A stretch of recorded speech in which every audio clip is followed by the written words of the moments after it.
What if I told you that the fight between capitalism and socialism doesn't happen out there, in the streets, in parliaments, in history books, but inside your head, yes, inside your mind, in that intimate space where you build your truths and defend your banners? Does it sound absurd? Perhaps. But the provocation is precisely this. Perhaps the true political stupidity isn't choosing the wrong side, but believing that there are only two. Believing that the complexity of the world can be reduced to an ideological tug of war, where one side is absolute good and the other, evil to be fought. Think with me. How many times have you found yourself trapped in discussions where people seem to speak different languages, even using the same words, where logic is replaced by passion, and the search for solutions gives way to the intransigent defense of a tribe? This isn't just a communication failure. It's a symptom of something much deeper, a mental trap that prevents us from seeing reality in its fullness. It's the illusion of the false choice, the idea that we are free because we can choose between the predetermined boxes, while the real problem lies in the very existence of these boxes. If you value content that challenges certainties and disarms ready-made narratives, subscribe now. We're going deep and it won't be comfortable.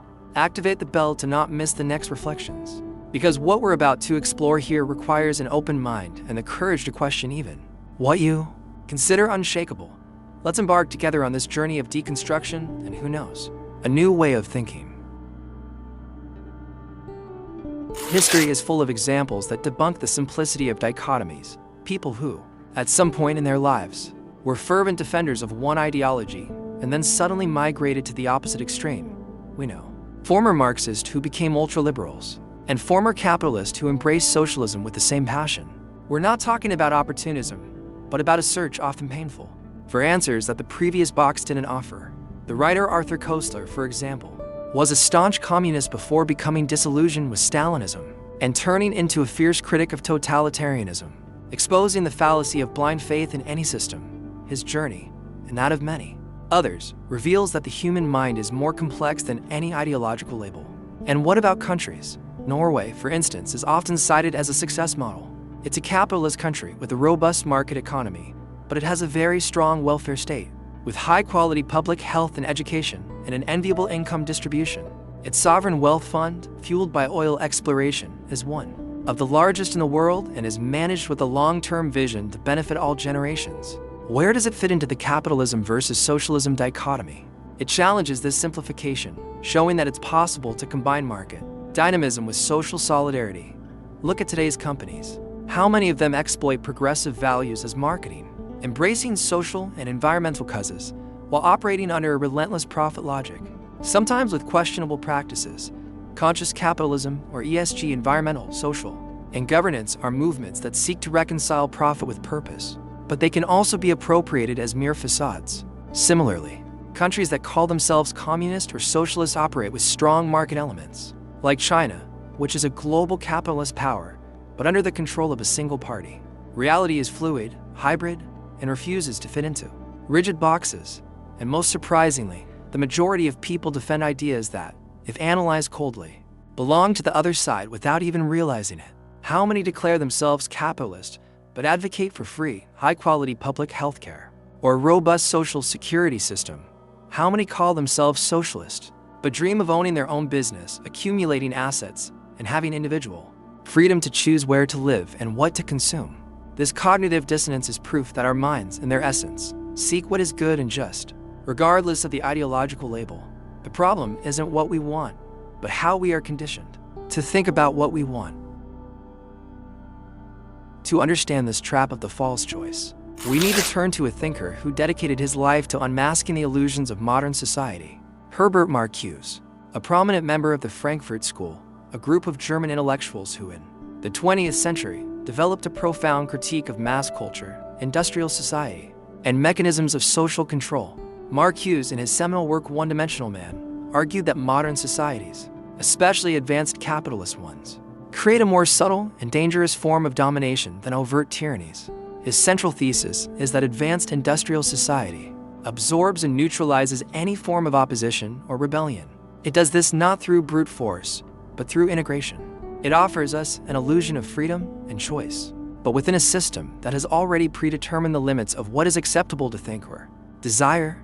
Marcuse called this the one-dimensional Man, an individual whose needs and aspiration are shaped by the very system that oppresses him. The critique of mass culture was fundamental to him. The culture industry, through entertainment and consumption, offers us false satisfaction, distracting us from true contradictions and the need for radical transformation. And this is where the false choice comes in. From our cues, political polarization, this insistence on dividing us into capitalist and socialist, right and left, liberals and conservatives, is a powerful mechanism of social control. It feeds collective stupidity, not because people are inherently foolish, but because they are led to believe that critical thinking amounts to choosing a side and defending it blindly. Polarization disguises the true nature of power, which often transcends these superficial divisions and prevents us from questioning the system itself. It keeps us busy fighting among ourselves, while the real power structures remain untouched. Marcuse's thesis is a warning. Polarization is not a sign of democratic vitality, but of a society that has lost the ability to think beyond the categories imposed upon it. Why do we fall so easily into this false choice trap? The answer lies in how our brain works. Our brain, this incredible machine, is also a simplification machine. It seeks security, predictability, and belonging, and nothing offers more security than simple narratives and the feeling of belonging to a tribe. When the world becomes too complex, with nuances and contradictions, our brain craves a clear story, us versus them. This is the basis of confirmation bias, the tendency to seek, interpret, and remember information in a way that confirms our pre-existing beliefs. Why do we defend our side even when it fails, even when the evidence points to the contrary? Because admitting our group's error is admitting a flaw in our own identity.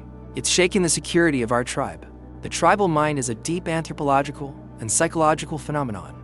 Since the dawn of humanity, survival depended on group cohesion. This evolutionary heritage makes us seek the approval of our team and reject the other. In the political context, this manifests powerfully. Socialism can be perceived as collective morality, the pursuit of justice and equality for all, while capitalism is seen as individual freedom, autonomy, and meritocracy.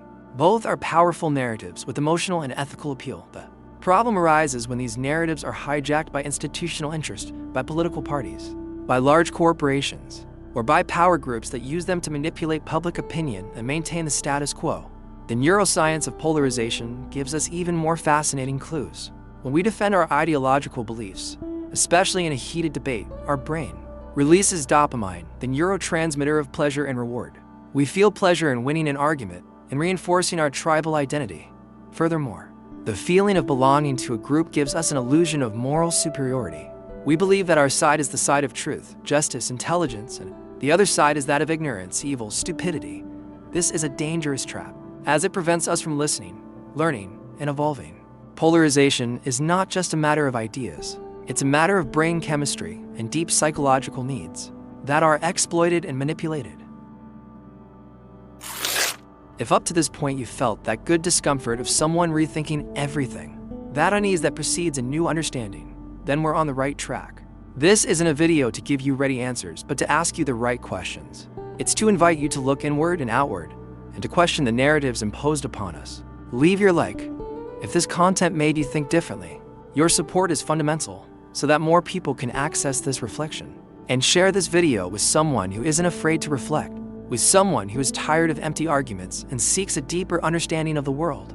Someone who, like you, realizes that thinking isn't about taking sides, but rather an act of freedom and courage.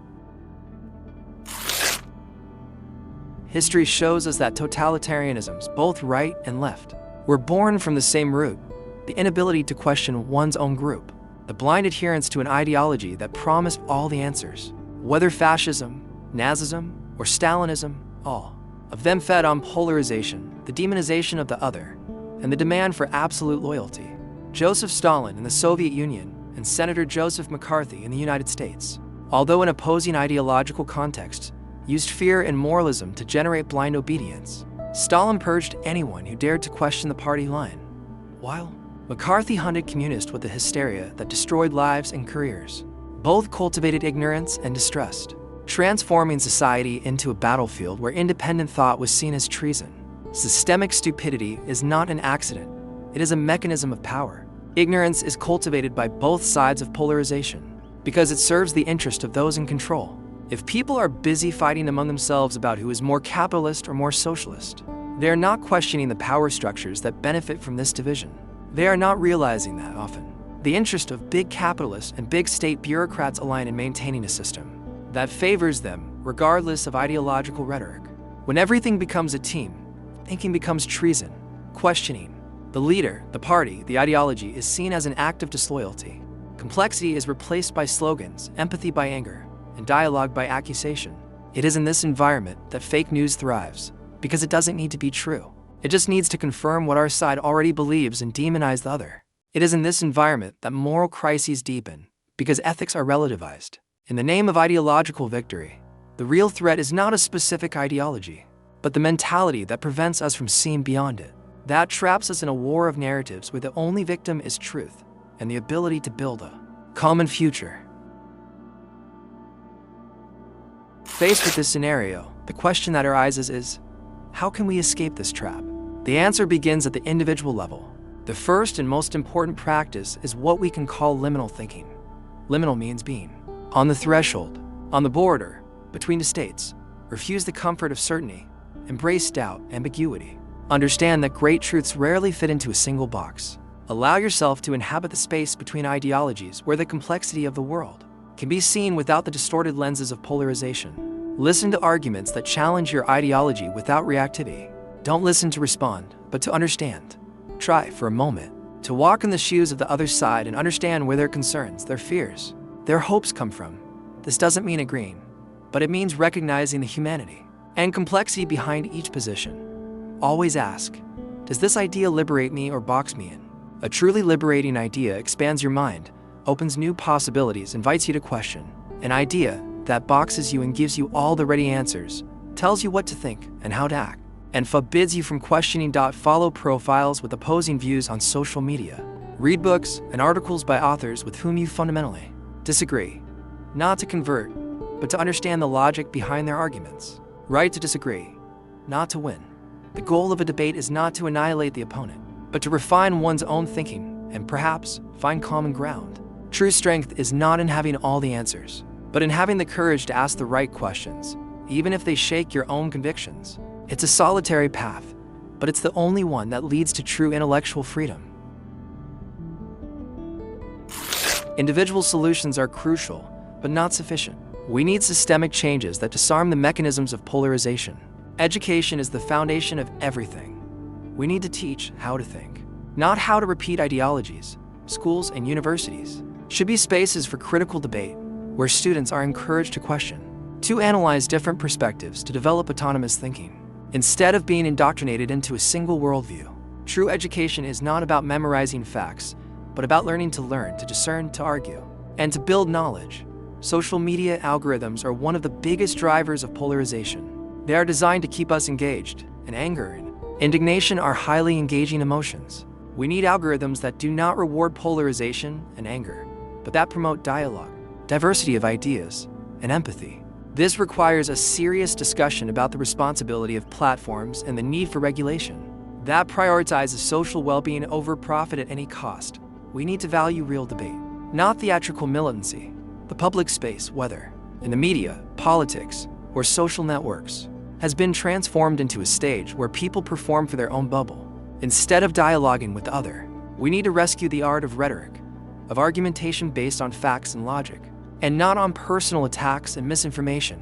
This means demanding more from our leaders, our journalists, and ourselves. And finally, we need to build policies that escape the dichotomy. It is possible to think of solutions that combine the best of different approaches, that are pragmatic and effective, rather than merely ideological. We need to focus on the common, on what unites us as a society, instead of focusing on the combat between factions. Individual and collective responsibility must go hand in hand. We cannot expect the system to change on its own, but we also cannot exempt ourselves from our part in building a more just and less polarized future. Capitalism and socialism may just be 10 names for the same trick, creating enemies to prevent us from truly thinking, to keep us trapped in an endless battle. While true power operates in the shadows, indifferent to our passions and our banners, true freedom is not in choosing a side, but in refusing to play this game, in refusing to be a piece on a board that was not made for our liberation. But for our domestication. When was the last time you listened to someone from the other side and truly thought they might have a point? Not just listened, but truly opened yourself to the possibility that truth, or part of it, might reside in a place you never considered? This is the courage we need to cultivate. Leave your comments below.